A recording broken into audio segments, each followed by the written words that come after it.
Hello friends, कैसे हैं आप सब। मैं सरिता मिश्रा आपके अपने ओम शिव शक्ति क्लासेस में स्वागत करती हूं और उम्मीद करती हूं कि मेरे भाभी शिक्षक भाई बहन सभी खुश होंगे, प्रसन्न होंगे, अपनी तैयारी करने में लगे हुए होंगे, है ना।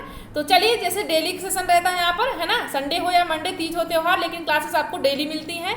तो क्लासेस आप लोग डेली अटेंड कीजिए। कोई प्रॉब्लम हो क्लास से रिलेटिव या आपके कोई सुझाव हो तो बिल्कुल हमें सूचित किया कीजिए, है ना। हम आपको डेली क्लास के एंड में आपका पर्सनल व्हाट्सएप नंबर देते हैं और जो लोग ग्रुप में नहीं जुड़े हुए हैं ग्रुप में भी जुड़ जाए ताकि उनको डेली क्लासेस का नोटिफिकेशन मिल पाए। और साथ ही साथ आपको नोटिफिकेशन के लिए बेल आइकन भी प्रेस करना पड़ेगा, ठीक है।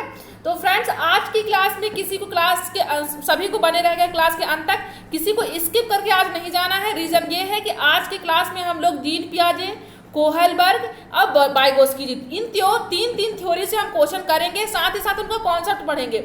आज के बाद इन तीनों नामों से, मनोवैज्ञानिकों से रिलेटेड आपको कोई भी प्रॉब्लम नहीं आएगी, है ना। चलिए, अगर आपने ध्यान से देखा हो, आज देखेंगे तो, है ना। तो क्लास के अंत तक बने रहिएगा। टोटल हमारे 30 क्वेश्चन है, उन 30 में हम कॉन्सेप्ट पढ़ेंगे, साथ ही साथ एमसीक्यू करेंगे, है ना। आप लोग कोई साथी ये नहीं कहेगा कि मैम थोड़ा फास्ट पढ़ाई। रीजन ये है कि आज आप लोगों को कॉन्सेप्ट मिलेगा, ठीक है, ध्यान रखिएगा, है ना। क्योंकि मैं डेली इनके क्वेश्चन नहीं कराऊंगी, आज मैं आपको एक तरह से मैराथन नहीं दे रही हूँ ताकि आपको इन तीनों मनोवैज्ञानिकों को आपको टोटल जो उनका कंक्लूजन है वो आपको मालूम पड़ सके, ठीक है। क्योंकि बहुत सारे साथी जिस एमपी टेट के एग्जाम की भी डेट तो 26 सितंबर से एक्सटेंड हुई नहीं है ना, वही डेट है, तो समथिंग हो भी सकती है। तो आप लोग के लिए एक बेनिफिट रहेगी कि आपका रिवीजन भी हो जाएगा, ठीक है। बाकी के लिए तो भी सभी के लिए इंपॉर्टेंट है, लेकिन जिनका एग्जाम है उनका रिवीजन हो जाएगा, ठीक है। चलिए, तो क्लास के अंत तक बने रहिएगा, प्रॉमिस कीजिए सभी लोग। चलिए, अपने साथी को शेयर करके आए क्योंकि बहुत इंपॉर्टेंट क्लास है। आपके साथी भी शायद ये क्लास को मिल पाए, उनको भी आपके द्वारा। तो आप लोग शेयर कीजिए, तब तक हम शेड्यूल देख लेते हैं क्या है हमारा डेली का शेड्यूल। बाकी जो लोग शेयर नहीं किए वो सभी लोग शेयर करके आए। चलिए, तो ये क्लास टाइमिंग हमारी डेली रात्रि के 9 बजे रहती है। डेली रात्रि के 9 बजे क्लास यहाँ पर रहती है ना। तो सबसे पहला काम आपका यहाँ पर है कि आप चैनल को सब्सक्राइब कर लीजिए, है ना। यहाँ पर आपको पहला काम क्या करना है, चैनल को सब्सक्राइब करना है। दूसरा काम आपका क्या रहेगा, यहाँ पर आपको ये जो बेल दिख रही है ना आपको स्कूल वाली, है ना, यहाँ पर क्या हो, लंच होने वाला है, तो ये जो बेल दिख रही है ये आपको प्रेस करना है ना। स्कूल की याद भी ये बेल आपको दिला रही है, साथ ही साथ आपको ये याद दिलाएगी कि मैम की क्लास स्टार्ट हो चुकी है ना। तो ये स्कूल की बेल हो या फिर आपके चैनल की हो, आपको यही याद दिलाएगी क्लास स्टार्ट हो चुकी है ना। वहाँ पर आपको लंच के लिए याद दिला देती, यहाँ पर आपको क्लास के लिए याद दिलाएगी, ध्यान दीजिएगा। यहाँ पर लाइक करके जाइए आप लोग वीडियो में, है ना। सभी लोग जितने फ्रेंड जुड़ते हैं सभी लोग लाइक करके जाया करिए, है ना। कुछ तो मेहनत यहाँ पर दिखा के जाया करिए कि मैम मेहनत कर रही हैं, तो कम से कम दिखा के तो जाया करिए। शेयर करना आपका दायित्व है। मैं बार बार कहती हूँ, बीच में भी कहती हूँ, शुरुआत में भी कहती हूँ, अंत में भी कहती हूँ ना, बार बार आपसे कह रही हूँ। रीजन यही है क्योंकि मैं मेहनत कर कंटेंट दे रही हूँ, तो मैं भी चाहती हूँ कि शेयर हो, है ना। तो क्या आप नहीं चाहते मैम मेहनत करें तो उसका फल मिले मैम को। तो अगर आप लोग ऐसा चाहते हैं कि मेरी मेहनत पर मुझे फल मिले कहीं ना कहीं, तो आप लोग सिर्फ शेयर कीजिए, मुझे फल मिल जाएगा, ठीक है। चलिए, तो आज अपना 50+ टारगेट रख लेते हैं। क्या गलत रख रहे हैं हम लोग, है ना। गलत तो नहीं रख रहे हैं, तो 50+ टारगेट रख सकते हैं आज, है ना। तो आप लोग अपना टारगेट रख लीजिए। वैसे आप लोग को टारगेट भी बताती हूँ, तभी आप लोग को याद नहीं रहता अपना टारगेट, लेकिन ध्यान रखिएगा आज के टारगेट कोई नहीं भूलेगा, है ना। क्योंकि आज आपको क्या है, मैराथन एक तरह से, है ना। चलिए, तो ये आपको टेलीग्राम की लिंक दी हुई है, यूट्यूब की लिंक दी हुई है, व्हाट्सएप की लिंक दी हुई है ना। चलिए, तो अपने सेशन को स्टार्ट करते हैं। क्या कह रहा है हमारा क्वेश्चन, ये देख लेते हैं। क्वेश्चन स्टार्ट करने पहले सभी साथियों को आप लोग ईमानदारी शेयर कर आए, सभी लोग शेयर करके आए। चलिए, तो हम अपने ईश्वर को नमन करते हैं, अपने माता पिता को याद करते हुए दिल से प्रार्थना करते हैं कि हम जो पढ़े वो हमारा पूरा क्वेश्चन आ जाए, वही क्वेश्चन आ जाए, है ना। हाँ, ये जरूर है कि आप ये ना कह दीजिएगा कि मैम ने पहले से ही यहाँ पर पेपर लीक कर दिया था ना, ऐसा नहीं कहना है ना। ये जरूर कहना है कि यही जो हम पढ़े हैं कॉन्सेप्ट, वही कॉन्सेप्ट से क्वेश्चन बन जाए, ठीक है। चलिए, तो बात कर लेते हैं क्वेश्चन की। क्वेश्चन जानने से पहले थोड़ा मेरा संदेश देख लीजिए आप सब लोगों के लिए। ये क्या संदेश है मेरा छोटा सा, है ना। निःशुल्क शैक्षिक मार्गदर्शन के लिए मैं प्रतिबद्ध हूँ, तो आप सभी प्रतिबद्ध हो जाइए अपनी तैयारी को लेकर के, है ना। और साथ ही साथ शेयर करने के लिए, है ना, शेयर करना नहीं भूलिएगा। बीच बीच में आप लोग खुद ही शेयर करते रहिएगा, अपने साथियों को कहते रहिएगा, है ना। चलिए, अब आप लोग इतने तो समझदार हो ही गए हैं, है ना। ये अपना कर्तव्य जानते हैं, क्या है हमारा कर्तव्य। चलिए, देख लिए पहला क्वेश्चन क्या कह रहा है आपका यहाँ पर। उत्तर बाल्यावस्था में क्या कह रहा है, उत्तर, आपको मालूम है कि हर एक अवस्था की एक उत्तर बाल्यावस्था होती है, एक आपकी पूर्व बाल्यावस्था होती है ना। तो जो उत्तर बाल्यावस्था है में बालक भौतिक वस्तुओं के किस आवश्यक तत्व में परिवर्तन समझने लगते हैं, बताइए। यहाँ पर जो उत्तर बाल्यावस्था है, तो आपको मालूम है कि 2 से 12 वर्ष का यहाँ पर बताया गया है ना। 2 से 12 वर्ष टोटल बाल्यावस्था की एज बताई गई। तो 12 वर्ष में जो आपकी उत्तर बाल, अब 2 से 6 तो आपकी पूर्व हो गई, 2 से 6 आपकी पूर्व हो गई, और 6 से 12 जो है आपकी उत्तर बाल्यावस्था हो गई है ना। तो जो आपकी उत्तर बाल्यावस्था है इसमें बालक जो भौतिक वस्तुओं को क्या करते हैं, आवश्यक तत्व के रूप में परिवर्तन समझने लगते हैं। तो किस रीजन के कारण ये लोग समझने लगते हैं कि उसमें भी एक परिवर्तन होता है, बताइए। द्रव्यमान के कारण, या फिर द्रव्यमान और संख्या के कारण, या फिर संख्या के कारण, या फिर द्रव्यमान, संख्या और क्षेत्र के कारण। आंसर कीजिए सभी लोग, सभी फ्रेंड्स आंसर करें। तो यहाँ का राइट ऑप्शन जो हो जाएगा वो ऑप्शन नंबर डी हो जाएगा, है ना। क्या हो जाएगा, द्रव्यमान, संख्या और क्षेत्र के कारण बच्चा क्या करता है, बच्चा जो है भौतिक वस्तुओं के आवश्यक तत्व में परिवर्तन समझने लगता है ना। राइट ऑप्शन जो होगा हमारा ऑप्शन नंबर डी हो जाएगा, है ना। चलिए हम बात कर लेते हैं अपने नेक्स्ट क्वेश्चन की। हम डिटेल से समझेंगे क्या जीन पियाजे ने कहा है ना, क्या कोहलबर्ग जी ने कहा है। बस क्वेश्चन आए उस टाइप का तो हम पैटर्न समझेंगे यहाँ पर, ठीक है। चलिए, क्योंकि आपके तीनों मनोवैज्ञानिकों से बहुत ज्यादा इंपॉर्टेंट क्वेश्चन बनते हैं आपके टेट एग्जाम में, है ना। चलिए देख लेते हैं क्या कह रहा क्वेश्चन आपका। वाइगोत्स्की जी के अनुसार समीपस्थ विकास का क्षेत्र है ना। समीपस्थ विकास क्षेत्र को और क्या कहते हैं, जेडपीडी भी कहा जाता है ना। क्या कहते हैं, जेडपीडी भी इसको कहा जाता है। जोन ऑफ प्रॉक्सिमल मॉडल, है ना, इसको कहा जाता है जेडपीडी को, जोन ऑफ प्रॉक्सिमल डेवलपमेंट, है ना। संभावित विकास का क्षेत्र भी कहा जाता है इसको, संभाव्य विकास का क्षेत्र भी कहा जाता है इसको, समीपस्थ विकास का क्षेत्र भी कहा जाता है जेडपीडी को, है ना। 3-3, 4-4 नामों से इसको जाना जाता है। तो चलिए देख लेते हैं जो समीपस्थ विकास का क्षेत्र होता है, कौन सा ऐसा क्षेत्र होता है जिसको हम जेडपीडी कहते हैं। पहला ऑप्शन देख लीजिए क्या कह रहा है, अध्यापिका के द्वारा दिए गए सहयोग की सीमा निर्धारित करना। जो टीचर ने क्या किया, हेल्प दी बच्चों को, उसकी लिमिट क्या थी उसको निर्धारित करना ही जेडपीडी कहलाता है। या फिर बच्चे के द्वारा स्वतंत्र रूप से किए जा सकने वाले तथा सहायता के साथ करने वाले कार्य के बीच अंतर।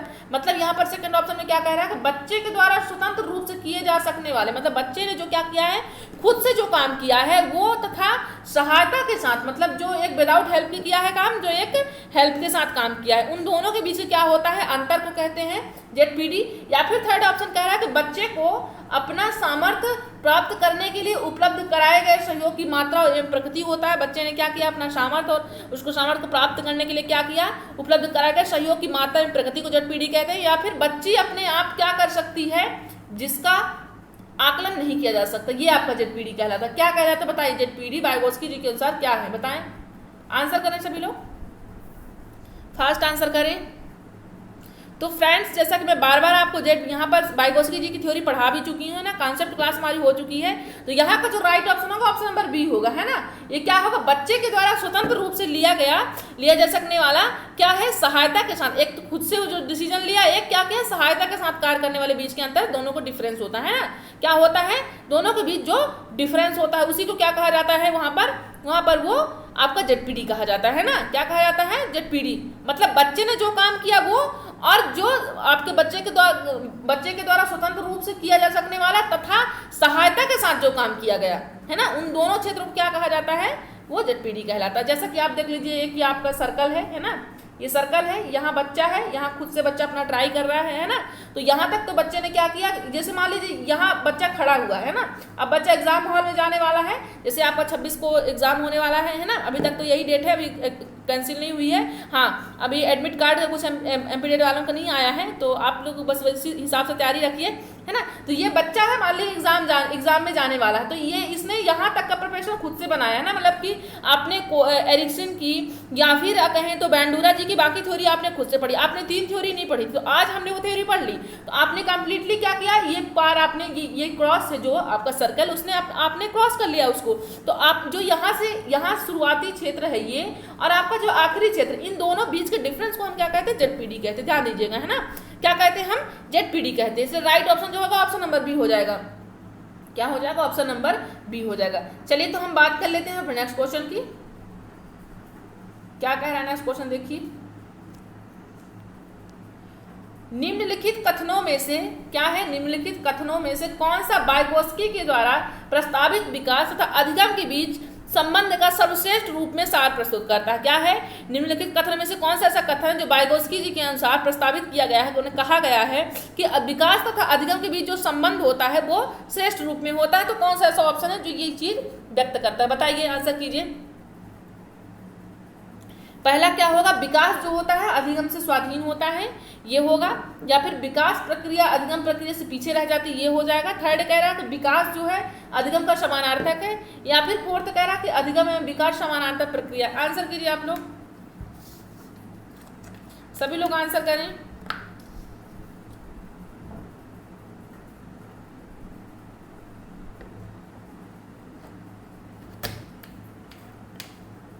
बताइए, आंसर कीजिए क्या होगा। तो यहाँ का राइट ऑप्शन नंबर बी हो जाएगा। क्या हो जाएगा? ऑप्शन नंबर बी आपका राइट होगा, है ना।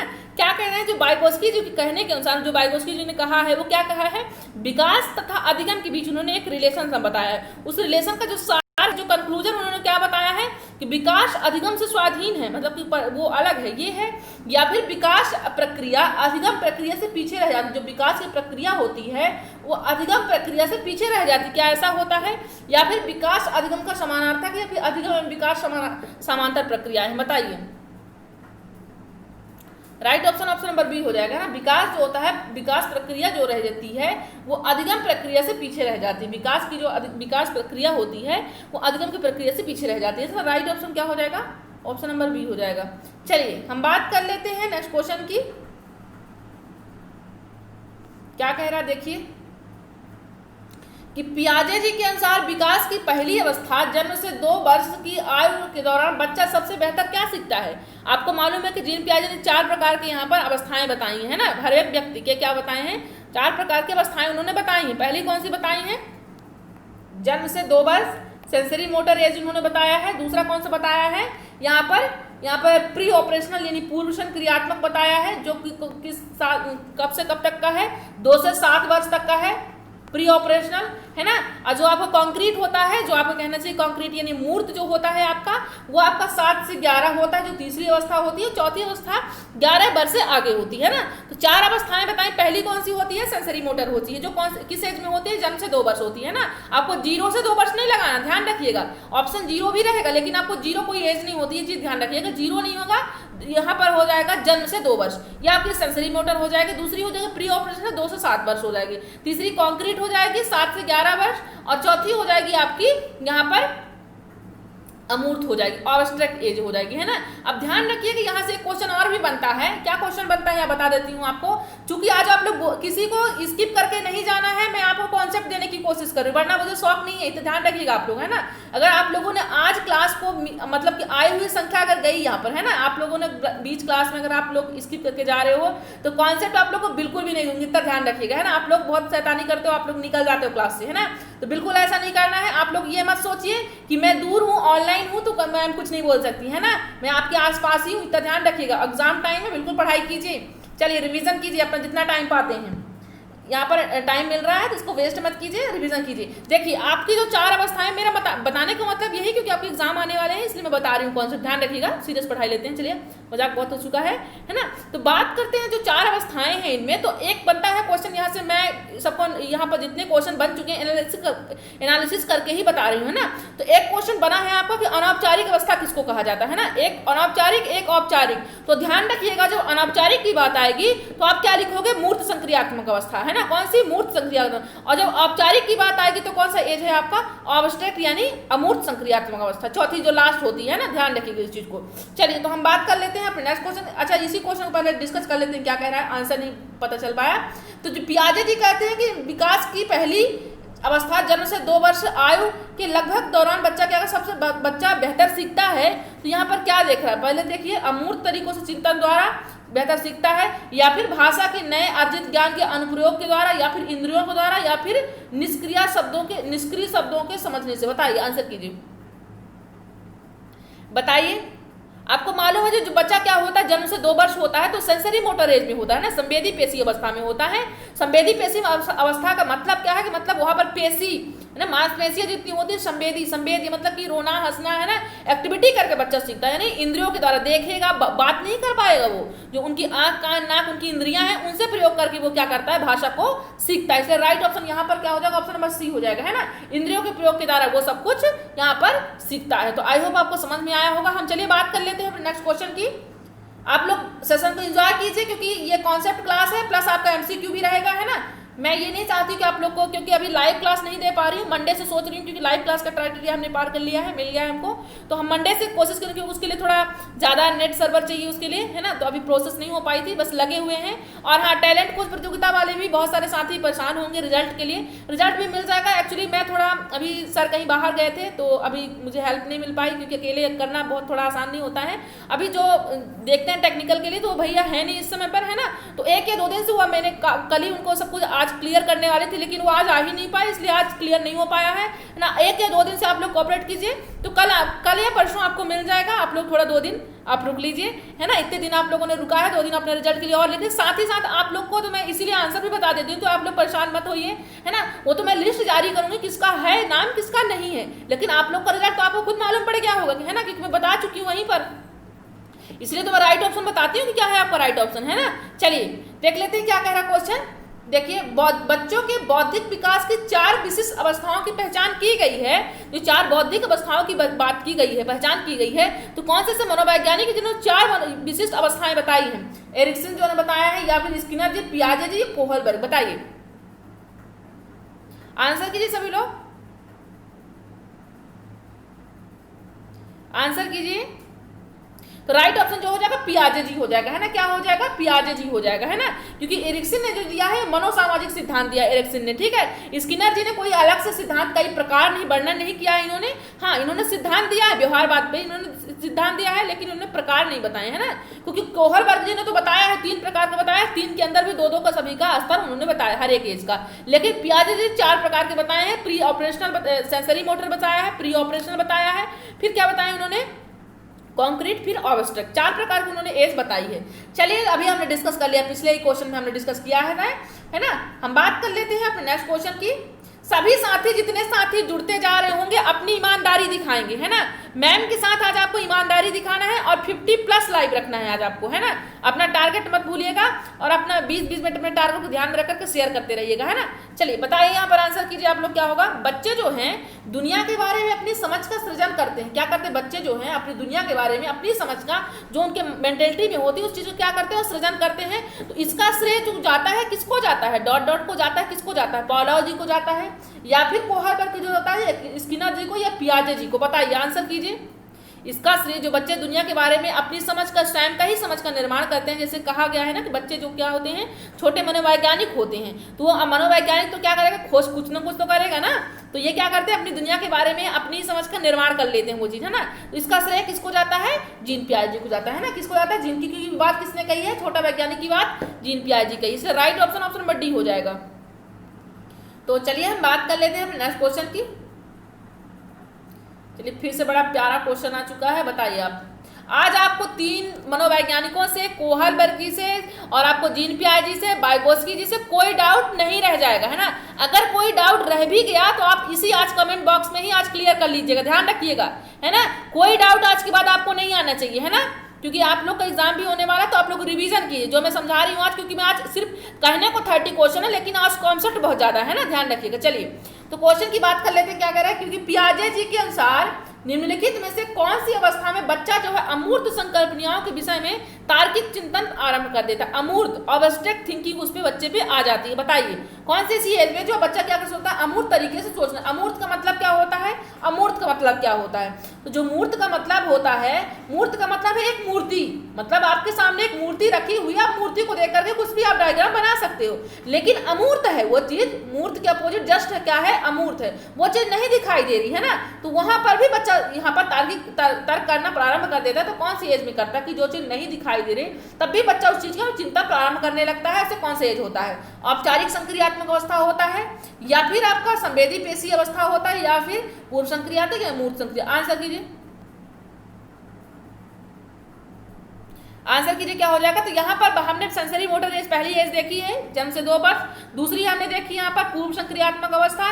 तीसरी हमने मूर्त संक्रियात्मक अवस्था। चौथी हमने क्या देखी थी? औपचारिक संक्रियात्मक, जो कि 12 वर्ष से ऊपर होती है। इसी को हम क्या कहते हैं? हम यहाँ पर ऑब्स्ट्रैक्ट थिंकिंग, अमूर्त चिंतन। अमूर्त को मूर्त तो कहते हैं, औपचारिक को अमूर्त भी कहते हैं, ठीक है। चलिए, इसीलिए मैं बता रही 2 क्वेश्चन बनते हैं, औपचारिक से भी बनता है और अमूर्त से भी बनता है। तो यहाँ पर क्या पूछ रखा? औपचारिक संक्रियात्मक अवस्था। इसीलिए क्या कहा जाता है? 12 वर्ष आगे वाली व्यवस्था होती है, उसको हम क्या कहते हैं? औपचारिक संक्रियात्मक अवस्था कहते हैं ना। चलिए, तो आई होप आपको समझ में आया होगा। चलिए हम बात कर लेते हैं नेक्स्ट क्वेश्चन की। आंसर कीजिएगा, थोड़ा मेहनत ज्यादा लग रही है ना, बोलना पड़ता है, इसलिए आप लोग, मैं तो पानी पीने जा रहे हैं, आप लोग आंसर कीजिए।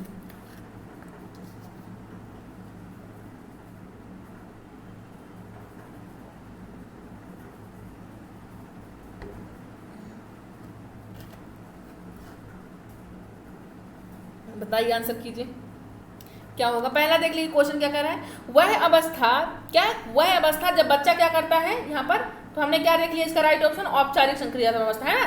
पूर्व संक्रियात्मक अवस्था नहीं, पूर्व संक्रियात्मक अवस्था बच्चा क्या करता है, पहले संवेदी पेशी अवस्था का थोड़ा हम जान लेते हैं कि यहाँ पर क्या कहता है। संवेदी पेशी जो आपकी अवस्थाएं होती हैं, इसमें बेसिकली होता क्या, मैं आपको 4 एज की थोड़ा सा क्वालिटी बता देती हूँ ताकि आपको क्वेश्चन यहाँ पर किस टाइप के भी क्वेश्चन बनाए, जितने भी टाइप के प्रकार बनाए क्वेश्चन के, तो आप लोग समझ पाओ इस चीज को, ठीक है। चलिए हम पहले देख लेते हैं संवेदी पेशी अवस्था से स्टार्ट करते हैं, पहले इससे, है ना, किससे, संवेदी पेशी अवस्था। अब इसमें बेसिकली होता क्या है संवेदी पेशी अवस्था में, बच्चा क्या होता है, ये जैसे आपने इंद्रिय गामक अवस्था भी इसी को कहा जाता है, संवेदी पेशी अवस्था को इसी को गामक अवस्था का, इंद्रिय गामक अवस्था। अब इसमें बेसिकली क्या होता है कि बच्चा जो है जितना कुछ भी चीज सीखता है वो अपने इंद्रियों के द्वारा, आंख कान नाक पैर का प्रयोग करके, ठीक, बात हुई क्लियर। चलिए इसमें ये प्रयोग करके तो बच्चा सीखता है इंद्रिय संवेदी पेशी अवस्था में। अब दूसरी अवस्था आपकी आई पूर्व संक्रियात्मक अवस्था, और तीसरी कौन सी है, मूर्त संक्रियात्मक। अब आपको मालूम है कि तीसरी कौन सी है, मूर्त संक्रियात्मक अवस्था, तीसरी कौन सी है, मूर्त संक्रियात्मक अवस्था, ठीक है। अब दूसरी कौन सी थी, पूर्व संक्रियात्मक अवस्था। अब किसकी पूर्व है, क्योंकि आपको मालूम है पूर्व यानी पहले, है ना, उत्तर यानी बाद, तो ये उत्तर हो गया मूर्त, और जस्ट पूर्व इसके कौन सा अवस्था होती है, पूर्व होती है, क्योंकि पूर्व के बाद ही तो मूर्त आती है ना। पहले आपकी संसरी मोटर आई, संवेदी पेशी अवस्था आई, फिर पूर्व संक्रियात्मक आई, फिर इसके बाद मूर्त संक्रियात्मक अवस्था आई। तो मूर्त संक्रियात्मक पहले कौन सी है, पूर्व संक्रियात्मक, इसीलिए इसको क्या कहा जाता है, पूर्व संक्रियात्मक, है ना।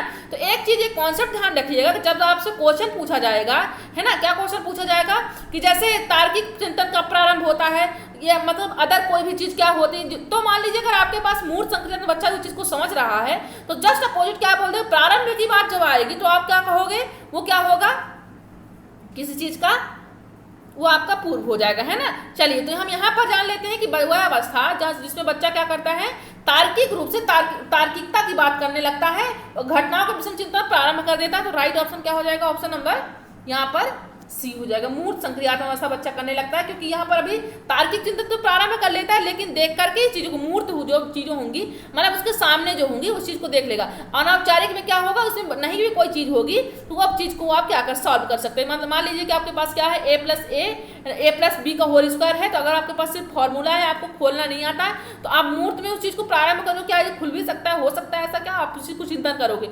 लेकिन आवश्यक थिंकिंग तहत यानी जो औपचारिक तहत होगा, उसमें आप क्या करोगे, आप उसमें डायरेक्ट उसको खोल लोगे, है ना। राइट ऑप्शन क्या हो जाएगा, ऑप्शन नंबर डी हो जाएगा। इससे बच्चा काफी मैच्योर हो जाता है, इसलिए इस चीज को कंक्लूजन उसको मालूम पड़ जाता है। चलिए तो हम बात कर लेते हैं नेक्स्ट क्वेश्चन की, आंसर कीजिएगा सभी लोग। पियाजे के अनुसार, है ना, क्या है, पियाजे जी के अनुसार संज्ञानात्मक विकास के किस चरण पर बच्चा वस्तु अस्थायित्व को प्रदर्शित करता है। अभी हमारी लाइव क्लास अभी स्टार्ट हो जाएगी, तो हम लोग एक महामैराथन रखेंगे, हर एक सब्जेक्ट का रखेंगे। सीडीपी का हम रखेंगे कम से कम 2 से ढाई घंटा कंटिन्यू रखेंगे, तो हम लोग जितना सीडीपी मोस्ट इंपॉर्टेंट टॉपिक है हम सभी एक साथ एक क्लास में पढ़ेंगे, ठीक है। और आपकी दूसरी क्लास भी दे दूंगी, हिंदी पेडागॉजी, संपूर्ण पेडागॉजी दे दूंगी आपको, 2 से ढाई घंटा मैराथन उसकी भी दे दूंगी, ठीक है। एग्जाम के पहले आप लोग को मैं दे दूंगी। हाँ, आपका थोड़ा मंडे का सेटअप बन जाए मेरा लाइव क्लास वाला, तो मैं आपको मैराथन क्लास दे दूंगी, ठीक है। चलिए बाकी सभी सब्जेक्टों को दूंगी, ईवीएस का भी दूंगी, है ना, आपको ईवीएस का भी मिलेगा, साइंस प्लस ईवीएस का भी मिलेगा, और बाकी सब्जेक्ट तो चल ही रहा है, ठीक है। चलिए टेंशन मत लीजिएगा, है ना। हाँ, मैथ्स की तैयारी भी आप लोग बनाते रहिएगा, है ना, क्योंकि मैथ्स के भी कुछ ऐसे कॉन्सेप्ट हैं जहां से इंपॉर्टेंट बार क्वेश्चन बनते हैं। जैसे कुछ आपका टॉपिक हो गया, आप लोग को जल्दी तो नहीं पड़ी ना कि मैम जल्दी निकल जाए, तो मैं आपको थोड़ा इंपॉर्टेंट बता देती हूँ मैथ्स में क्या क्या रहता है। कि जैसे आपकी संख्याओं से रिलेटिव आते हैं ना, कौन सी अभाज्य संख्या है, कौन सी भाज्य संख्या है, कौन सी प्राकृत संख्या है, इन सबसे क्वेश्चन बहुत ज्यादा बनते हैं। और दूसरा आपको कौन सा टॉपिक है मैथ में, दूसरा आपका टॉपिक है कि यूनिट डिजिट, है ना, आपको यूनिट डिजिट किसी को मिस नहीं करना, सभी को पढ़ना है मैथ्स में, ठीक है। तीसरा आपको विधियां एक आती हैं, जो साचर विधि होती है, क्रम नियम होता है, रूल होता है कुछ, है ना, मेथड होती है कि आप एक क्वेश्चन को किस टाइप से पैटर्न बदल सकते हो। तो इन सारे इनसे भी नियम से भी आप देख लीजिएगा, है ना। और आप एनसीईआरटी बुक पढ़िए, है ना, एनसीईआरटी को देख लीजिए एक बार, बुक मैथ्स की 6, 7, 8 की, तो आप लोगों को कोई प्रॉब्लम नहीं होगी, है ना।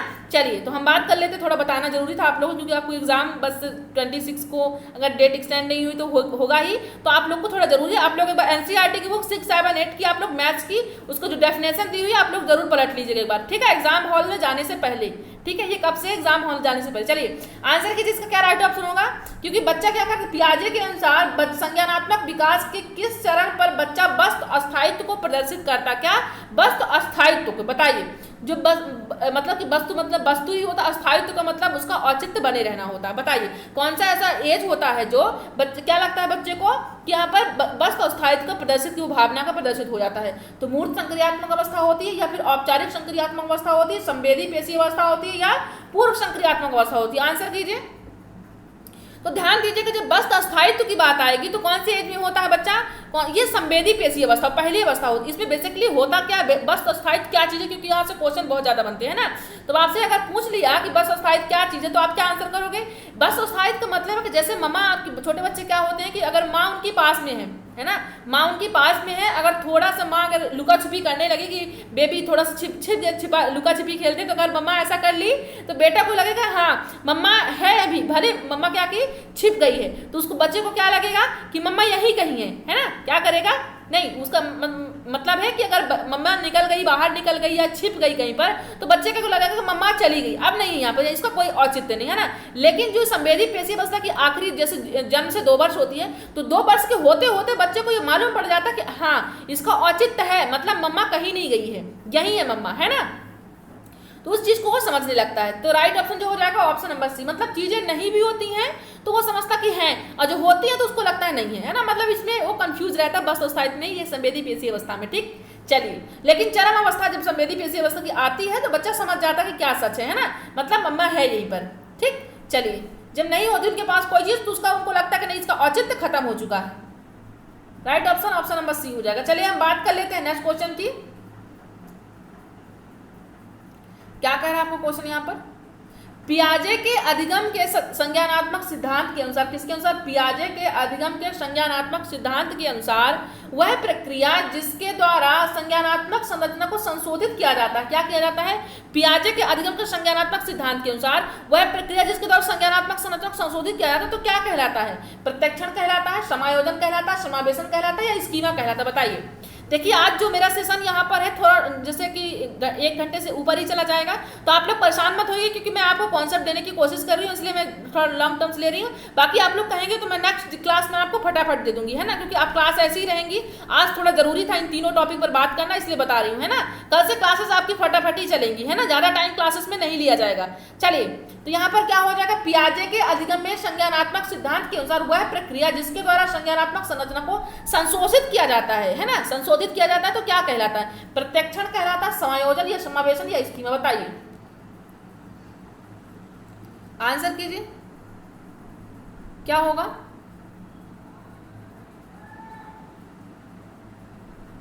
तो आपका राइट ऑप्शन जो हो जाएगा ऑप्शन नंबर समायोजन हो जाएगा, एडजस्टमेंट हो जाएगा। क्या हो जाएगा, संज्ञानात्मक संरचना को संशोधित किया जाता है, किसको, वह प्रक्रिया जिसके द्वारा संज्ञानात्मक संरचना को संशोधित किया, तो क्या कहलाता है, वो एक समायोजन एडजस्टमेंट कहलाएगा, है ना। Right option option number B हो जाएगा, है ना।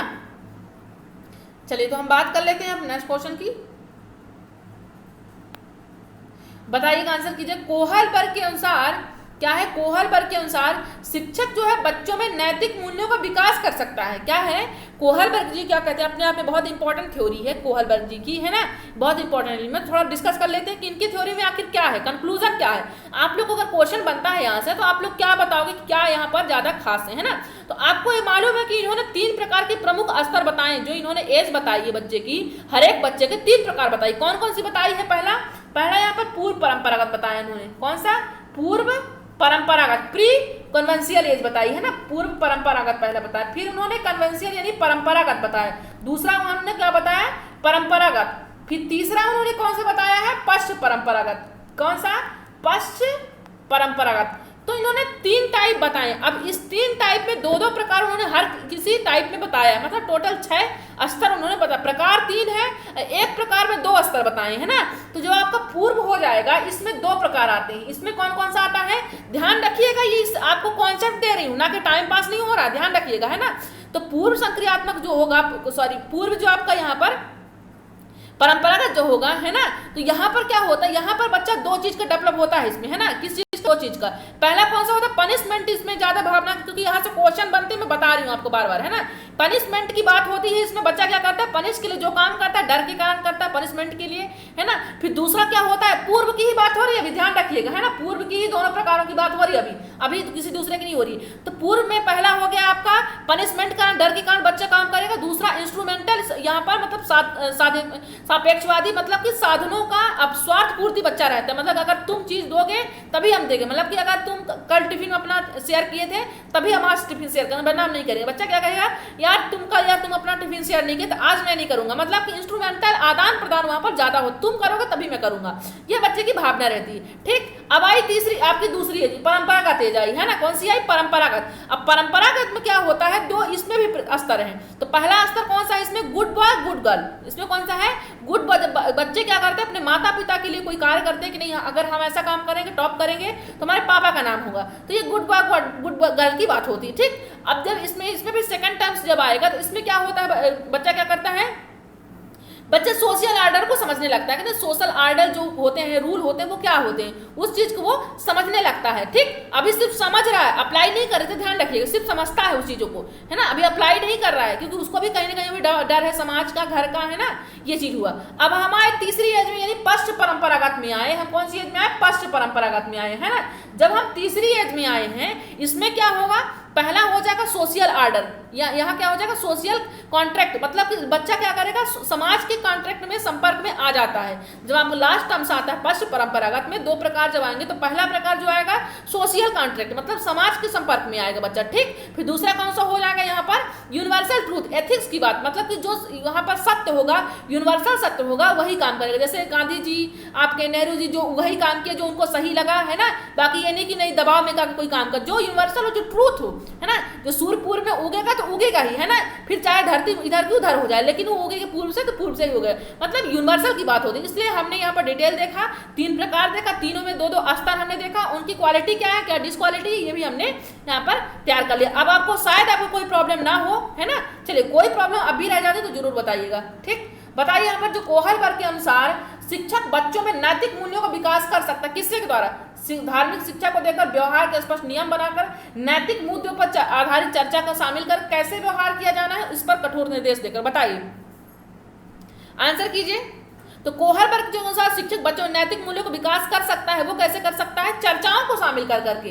कैसे, अगर आप हम नैतिक मूल्यों के बाद, मैं आपको बार बार कहती हूँ कि आप लोग शेयर कीजिए, आपका ये मोरल डेवलपमेंट भी है ना, मोरल आपका भी यहाँ पर दायित्व है, तो आपका नैतिक विकास, मैं आपको क्यों बता रही हूँ कि नैतिक विकास आपका ये हो, तो मैं आपको यहाँ पर सिलेबस के तहत बता रही हूँ, कंटेंट के तहत आपको बता रही समझा रही हूँ, है ना, कि आपका ये दायित्व है, आपको ये काम करना पड़ेगा।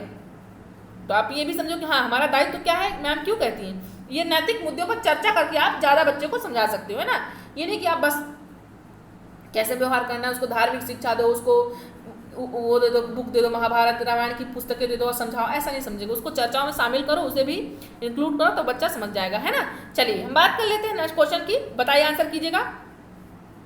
चलिए देखिए क्या कह रहा है, वाइगोत्स्की बच्चों के सीखने में क्या करते हैं, वाइगोत्स्की जो है बच्चों के सीखने में निम्नलिखित में से किस कारक की महत्वपूर्ण भूमिका पर बल देते हैं। वाइगोत्स्की जी क्या करते हैं, सीखने किस कारक महत्वपूर्ण भूमिका देते हैं, आनुवांशिकता पर बल देते हैं, नैतिक पर, शारीरिक पर, सामाजिक पर।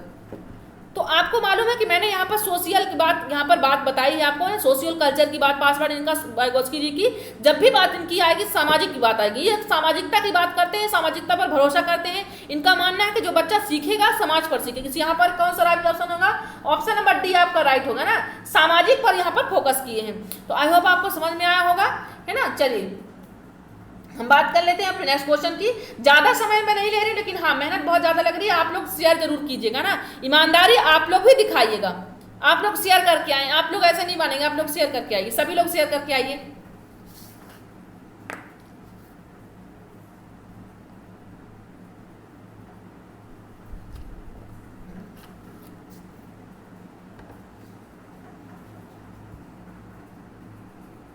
बताइए अब लॉरेंस कोहलबर्ग के अनुसार, हमने कोहलबर्ग की थ्योरी पढ़ रखी है, अब देखिएगा आपका आंसर यहाँ पर आ रहा है या नहीं आ रहा, बताइएगा।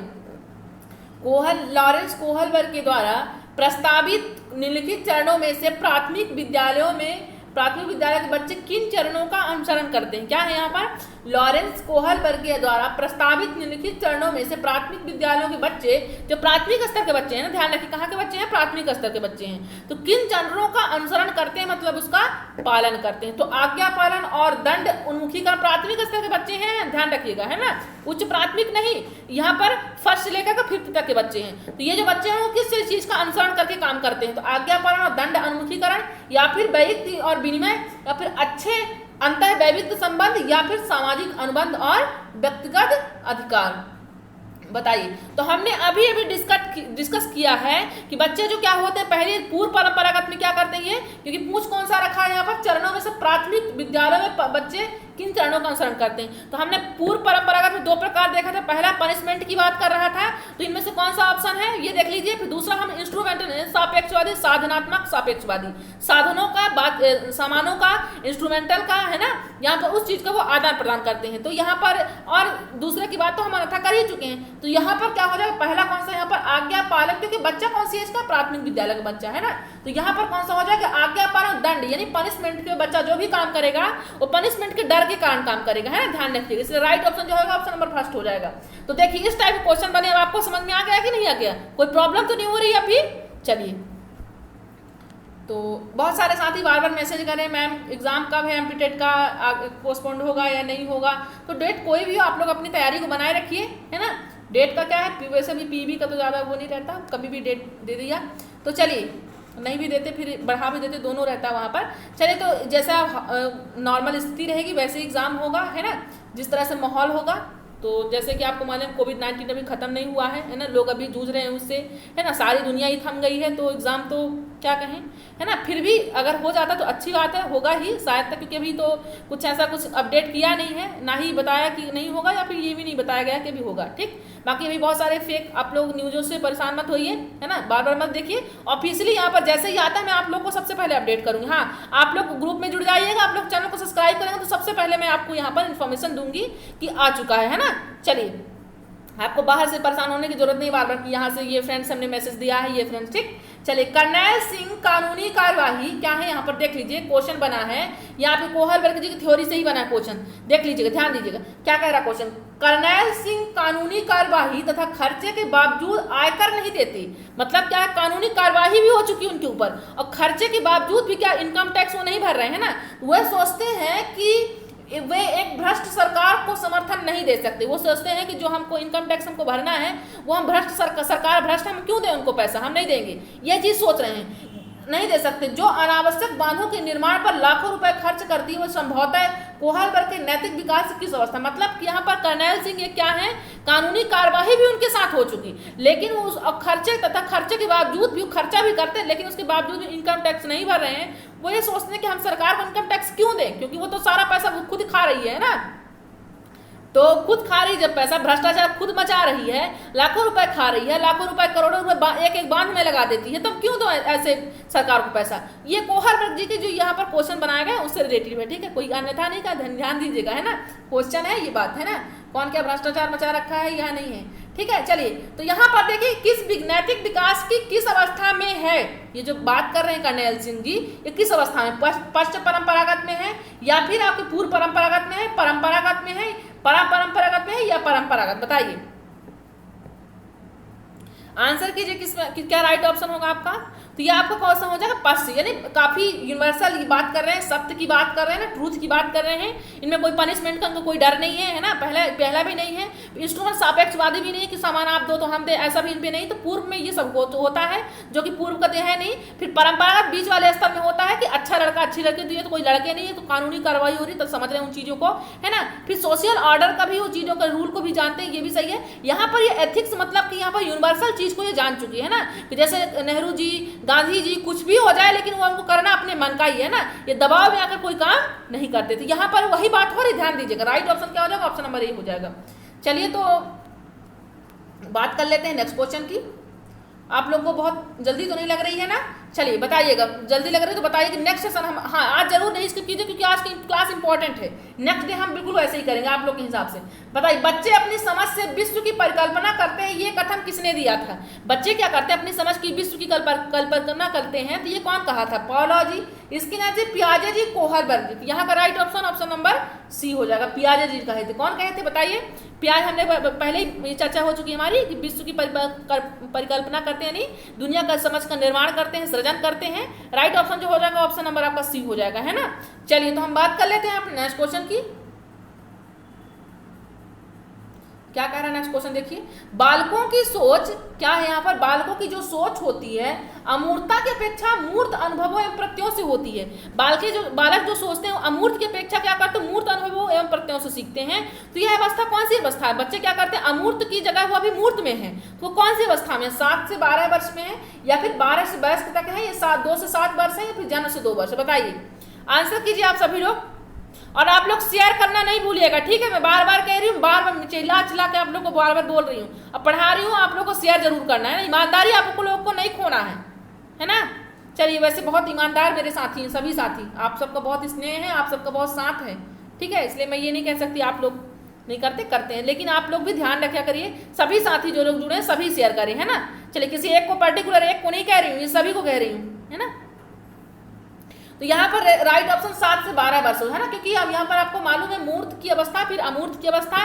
तो यहाँ पर जो जन्म से 2 वर्ष संवेदी पेशी अवस्था है, दूसरी आ जाएगी पूर्व संक्रियात्मक अवस्था जो कि 2 से 7 वर्ष है, फिर तीसरी आ जाएगी मूर्त संक्रियात्मक अवस्था जो 7 से 12 वर्ष है, फिर चौथी आ जाएगी आपकी अमूर्त अवस्था यानी 12 से आगे वर्ष की बात हो रही है, ठीक। चलिए, ये आपके 4 यहाँ पर अवस्थाएं हो गए जीन पियाजे के द्वारा कहा गया। हम बात कर लेते हैं अपने नेक्स्ट क्वेश्चन की। तो शायद ज़्यादा ही कुछ बड़ा है, फिर भी देख लीजिए, है ना। चलिए देखते हैं क्या क्वेश्चन, क्योंकि ये बड़ा क्वेश्चन देख करके घबराना नहीं है, क्योंकि जितना ही बड़ा होता है उतना वो अच्छा होता है, समझ में आता है ना। चलिए, तो बड़ी चीज़ देखकर घबराना नहीं चाहिए, है ना। उसको देखिए। वैसे भी कोई मोटी किसी ने कहा है कि अगर किताबों के अंतिम पन्ने तक नहीं जाएंगे तो आपको सेंस कैसे मालूम पड़ेगा, है ना। मतलब किसी अच्छी किताब को अगर समझना हो आपको तो उसके अंत तक जाना होता है ना, पहले ही पेज में उसको सब कुछ आपको नहीं मिलता। इसलिए यहाँ पर देख लीजिए, आपको आखिरी में जरूर कुछ ना कुछ बहुत अच्छा मिलेगा। चलिए, कोई 5 साल की लड़की है, क्या है यहाँ पर? कोई 5 साल की लड़की एक टी शर्ट को तह करते हुए अपने आप से बात करते हुए मतलब उसको फोल्ड कर रही है, फोल्ड करते हुए अपने आप से वो बात कर रही है। कोई लड़की 5 साल की बच्ची है वो, है ना। तो लड़की द्वारा प्रदर्शित व्यवहार के संदर्भ में निम्नलिखित में से कौन सा कथन सही है? मतलब लड़की जो व्यवहार कर रही है, यहाँ पर एक्टिविटी कर रही है, तो कौन सा ऐसा ऑप्शन है जो ट्रूथ है यहाँ पर? बताइए। पहला है कि जो जीन पियाजे और लेव वाइगोस्की इसकी व्याख्या बच्चों के विचारों की अहम केंद्रित प्रकृति के रूप में करेंगे, या फिर आपके जीन पियाजे इसे अहम केंद्रित भाषा कहेगा और लेव वाइगोस्की इसकी व्याख्या बच्चे के द्वारा निजी भाषा से अपनी क्रियाओं को विनियमित करने के प्रयासों के रूप में करेंगे, या फिर आपका क्या हो जाएगा यहाँ पर? जीन पियाजे इसकी व्याख्या सामाजिक अन्योन क्रिया के रूप में करेगा और लेव वाइगोस्की से खोजबीन मानेगा, या फिर फोर्थ ऑप्शन कह रहा है आपका यहाँ पर कि जीन पियाजे और लेव वाइगोस्की इसकी व्याख्या बच्चे के द्वारा अपनी माँ के अनुकरण के रूप में करेंगे। बताइए, आंसर कीजिए सभी लोग, क्या होगा? कोई 5 साल की बच्ची है जो शर्ट को क्या कर रही है? फोल्ड कर रही है, फोल्ड करते करते अपने आप में बातचीत कर रही है। तो यहाँ पर कौन सा ऐसा ऑप्शन है कि जो बच्ची एक्टिविटी कर रही है वो उसके लिए सही होगा? बताइए, राइट ऑप्शन क्या होगा यहाँ पर? राइट ऑप्शन नंबर बी हो जाएगा, है ना। क्या हो जाएगा? Option number B. जीन पियाजे इसे अहम केंद्रित भाषा कहेंगे और लेव वाइगोस्की इसकी व्याख्या बच्चे के द्वारा निजी भाषा कहते हैं ना। ध्यान दीजिएगा, ये क्वेश्चन देख लीजिए बन गया। मैं आपको एक दिन और भी पहले आपको सेशन बता चुकी हूँ कि जो वाइगोस्की जी अपने में बातचीत करने की आगे, तो जीन पियाजे क्या कहते हैं? अहम केंद्रित, है ना। क्या कहते हैं? अहम केंद्रित, इगोसेंट्रिक कहते हैं इस बात को, कि बच्चा जो अपने मन में ही खुद से बातें करता है। और इसी बात को जीन पियाजे ने क्या कहा है? निजी भाषा कहा है, व्यक्ति केंद्रित कहा है ना। क्या कहा? निजी भाषा कहा है, यहाँ पर आंतरिक भाषण भी कहा है इस चीज को, है ना। क्या कहा है? निजी भाषा और आंतरिक भाषण भी कहा है, व्यक्ति केंद्रित भी कहा। 3 नामों से है, ध्यान दीजिए, किसी भी नामों से क्वेश्चन बन सकता है, ध्यान दीजिएगा इस चीज को, ठीक है। तो जो अपने ही बच्चे बात करते हैं तो वाइगोस्की ने 3 नामों से निजी भाषा और आंतरिक भाषण और व्यक्ति केंद्रित, और जीन पियाजे सिर्फ अहम केंद्रित कहते हैं ना। क्या कहते हैं? अहम केंद्रित। चलिए, तो राइट ऑप्शन नंबर बी आपका हो जाएगा।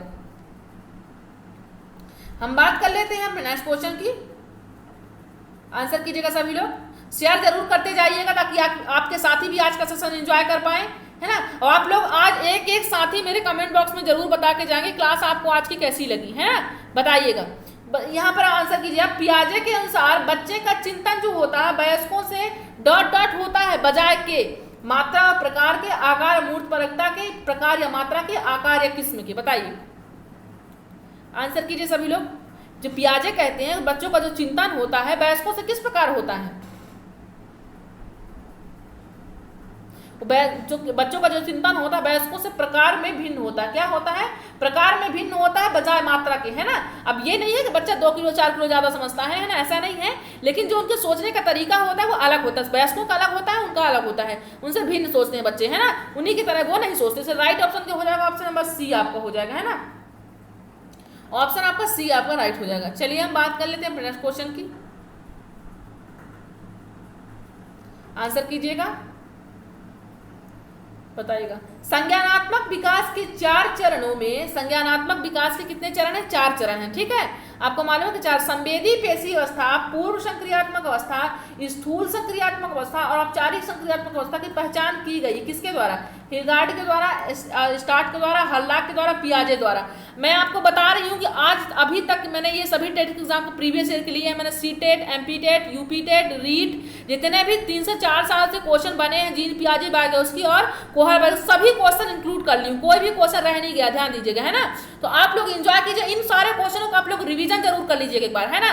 आप लोग रिवीजन जरूर करके जाइएगा, तब आप लोग के लिए हेल्पफुल रहेगा, है ना। जो वीडियो है आज की वो आपके लिए एग्जाम आप पॉइंट से बहुत ज्यादा हेल्पफुल रहेगी, है ना। इसीलिए मैं इसको थोड़ा इसका डिटेल दे रही हूँ, है ना। मैं भी चाहती हूँ कि शॉर्ट जल्दी जल्दी यहाँ से भी करके निकलूँ, लेकिन मैं आप लोगों को कॉन्सेप्ट देने के कारण ये काम नहीं सोच रही हूँ। चलिए बताइए यहाँ पर राइट ऑप्शन क्या हो जाएगा, यहाँ पर हो जाएगा पियाजे हो जाएगा। क्या हो जाएगा आपका यहाँ पर, पियाजे हो जाएगा, है ना। क्या हो जाएगा यहाँ पर आपका, पियाजे द्वारा हो जाएगा, है ना। कौन कहा है ये बात, ये आपके पियाजे जी बोले हैं। Right option option number D हो जाएगा। चलिए तो हम बात कर लेते हैं नेक्स्ट क्वेश्चन की, क्या कह रहा है नेक्स्ट क्वेश्चन। निम्नलिखित में से कौन सा निहितार्थ, क्या है यहाँ पर, निम्नलिखित में से कौन सा निहितार्थ पियाजे के संज्ञानात्मक विकास के सिद्धांत से नहीं निकाला जा सकता। क्या कह रहा है यहाँ पर, निम्नलिखित में से कौन सा निहितार्थ जो होता है पियाजे के संज्ञानात्मक विकास के सिद्धांत से नहीं निकाला जा सकता। आंसर कीजिए सभी लोग। पहला है यहाँ पर बच्चे की अधिगमनात्मक तत्परता के प्रति संवेदनशीलता, या फिर व्यक्तिक भेदों की स्वीकृति, या फिर खोजपूर्ण अधिगम, या फिर शाब्दिक शिक्षण की आवश्यकता। आंसर कीजिए सभी लोग, क्या होगा राइट ऑप्शन। जो आपका संज्ञानात्मक विकास के सिद्धांत से बच्चों को नहीं निकाला जा सकता, मतलब निहितार्थ पियाजे के संज्ञानात्मक विकास के सिद्धांत से नहीं निकाला, क्या नहीं निकाला जा सकता। आंसर कीजिए। तो यहाँ पर शाब्दिक शिक्षण की आवश्यकता, क्या नहीं निकाला जा सकता, शाब्दिक शिक्षण की आवश्यकता को नहीं निकाला जा सकता, है ना। कि मतलब किस चीज की शिक्षण की आवश्यकता है, इस चीज को नहीं निकाला जा सकता, है ना। चलिए हम बात कर लेते हैं नेक्स्ट क्वेश्चन की। निम्नलिखित में से कौन सा कोहलबर्ग के नैतिक विकास के चरणों का लक्षण है। क्या है यहाँ पर, निम्नलिखित में से कौन सा कोहलबर्ग के नैतिक विकास के चरणों का मेन लक्षण है, बताइएगा सभी लोग, ठीक है। चलिए बताइए। पहला है चरणों का परिवर्तनशील अनुक्रम, दूसरा है सामान्य चरण अलग अलग प्रत्युत्तर है ना कि सामान्य प्रतिमान, तीसरा है सभी संस्कृतियों से संबंध चरणों की सार्वभौमिक श्रृंखला, और चौथा है यहाँ पर विभिन्न चरण एक गैर पदानुक्रमिक रूप में आने की ओर बढ़ते हैं। बताइए यहाँ पर कोहलबर्ग के नैतिक विकास के चरणों का लक्षण है, तो राइट ऑप्शन क्या हो जाएगा आपका यहाँ पर, ऑप्शन नंबर, बताएं सभी लोग। उनके जिन्होंने कोहलबर्ग ने अपनी थ्योरी में बताया है, तो उन्होंने चरणों का परिवर्तनशील अनुक्रम ये नहीं बताया है ना। विभिन्न चरण अलग अलग प्रत्युत्तर हैं या ना कि सामान्य प्रतिमान, ये भी नहीं बताया है। सभी संस्कृतियों से संबंध चरणों की सार्वभौमिक श्रृंखला, ये भी नहीं। विभिन्न चरण एक गैर पदानुक्रमिक रूप में आने की ओर बढ़ते हैं, ये भी नहीं। आपका राइट ऑप्शन जो हो जाएगा ऑप्शन नंबर सी हो जाएगा। क्या हो जाएगा, ऑप्शन नंबर सी आपका राइट हो जाएगा, है ना। चलिए यहां पर बताइएगा कि पियाजे के, क्या है यहाँ पर, पियाजे के विकासात्मक सिद्धांत के परिप्रेक्ष्य में क्या है, पियाजे के विकासात्मक सिद्धांत के परिप्रेक्ष्य में निम्नलिखित में से कौन सा आरेख विकास को समुचित रूप से स्पष्ट करता है। यहाँ पर जो डेवलपमेंट है वहाँ पर कौन सा ऐसा ऑप्शन है जो उनके सिद्धांत जो उन्होंने बताया है उसके परिप्रेक्ष्य में ये उस सिद्धांत को, ये परिप्रेक्ष्य को क्या करता है, प्रस्तुत करता है, उसको स्पष्ट करता है। ये जो आपका डायग्राम चार्ट दिया हुआ है ये इनके विकासात्मक सिद्धांत जो उन्होंने दिए हैं पियाजे जी, तो इनके विकास से संबंधित कौन सा ऐसा ऑप्शन है जो रिलेट कर रहा है, बताइए, आंसर कीजिए सभी लोग। तो उन्होंने जो बताया कि पहली संवेदी पेशी अवस्था होती है, दूसरी क्या होती है, पूर्व होती है, फिर तीसरी मूर्त होती है, फिर चौथी अमूर्त होती है। तो यहाँ पर जो आपका है मतलब एक सीक्वेंस उन्होंने बताया है, तो यहाँ पर आपको सीक्वेंस कहाँ मिल रहा है, यहाँ भी नहीं मिल रहा है, यहाँ भी नहीं मिल रहा है, यहाँ भी नहीं, आपको मिल कहाँ रहा है, आपको ये संवेदी हो गई, ये पूर्व हो गई, मूर्त हो गई, ये अमूर्त हो गई। इसलिए right option option number first आपका राइट हो जाएगा। चलिए हम बात कर लेते हैं नेक्स्ट क्वेश्चन की, आंसर कीजिएगा सभी लोग। निम्नलिखित में से कौन सा वाइगोत्स्की के सामाजिक सांस्कृतिक सिद्धांत पर आधारित है। क्या है, निम्नलिखित में से कौन सा वाइगोत्स्की के सामाजिक सांस्कृतिक सिद्धांत पर आधारित ऑप्शन बताइएगा। यहाँ पर सोशियल कल्चर की बात आ गई, देख लीजिए, यहाँ पर सक्रिय अनुकूलन की बात, या फिर पारस्परिक शिक्षण की, या संस्कृत निरपेक्ष संज्ञानात्मक विकास की, या फिर अंतर्दृष्टि अधिगम की, बताइए निम्नलिखित में से कौन सा वाइगोत्स्की के सामाजिक सांस्कृतिक सिद्धांत पर आधारित है, बताइए आप लोग, कौन सा सामाजिक सिद्धांत से यहाँ पर सिद्धांत पर आधारित है। वो हो जाएगा पारस्परिक, यहाँ पर शिक्षण हो जाएगा, क्या हो जाएगा, पारस्परिक शिक्षण हो जाएगा। Right option option number B. वो कोलैबोरेटिव लर्निंग की बात करते हैं। पारस्परिक शिक्षण की मतलब कि बच्चे से आप इन्वॉल्व रहिए, बच्चे को भी इन्वॉल्व कीजिए, एक दूसरे से बातचीत कीजिए, इसके बाद वो एक कॉन्ट्रैक्ट के तहत है ना, एक यहाँ पर जब कॉन्ट्रैक्ट रखेंगे बच्चे से तो बच्चा आपसे रखेगा, एक सोशल कॉन्ट्रैक्ट होगा, उसके बाद वो क्या करेगा, कोलैबोरेटिव लर्निंग के तहत वो भी आपसे कुछ चीजें सीख पाएगा, है ना, क्योंकि संज्ञानात्मक की बात उन्होंने नहीं किया, अनुकूलन की बात वो नहीं किए हैं, है ना, अंतर्दृष्टि अधिगम वो भी नहीं किए, है ना, अंतर्दृष्टि कौन किया, थॉर्नडाइक जी ने यहाँ पर किए हैं। चलिए हम बात कर लेते हैं नेक्स्ट क्वेश्चन की। देखिए यहाँ पे कुछ ऐसे टर्म्स हैं जो बहुत ज़्यादा बार बार क्वेश्चन में बनते हैं ना, जैसे एक क्या होता है, पियाजे जी की थ्योरी में अभी क्वेश्चन जैसे बनेगा तो मैं आपको बताऊंगी क्या क्या टर्म्स हैं जो बहुत इंपॉर्टेंट होते हैं, है ना, वो आते ही आते हैं आपके एग्जाम में, तो वो टर्म्स हम देख लेंगे। जैसे आपकी वाइगोत्स्की जी की बार बार आप बात आ रही है तो मैं आपको बता देती हूँ कि यहाँ से क्वेश्चन बनता है जेडपीडी, तो हमने समझ लिया क्या होता है ना, जेडपीडी हमने समझ लिया कि एक कोई क्षेत्र है, यहाँ बच्चा है, यहाँ से यहाँ तक आया, अब यहाँ से हेल्प मिल गई तो यहाँ पहुँच गया, तो आप वो जब पूरा अंत अपने लक्ष्य तक पहुँच गया तो आपको जो ये बीचों बीच का रास्ता यहाँ से आप सीखने और ना सीखने के बीच के अंतर को क्या कहें, जेडपीडी कहला गया, है ना।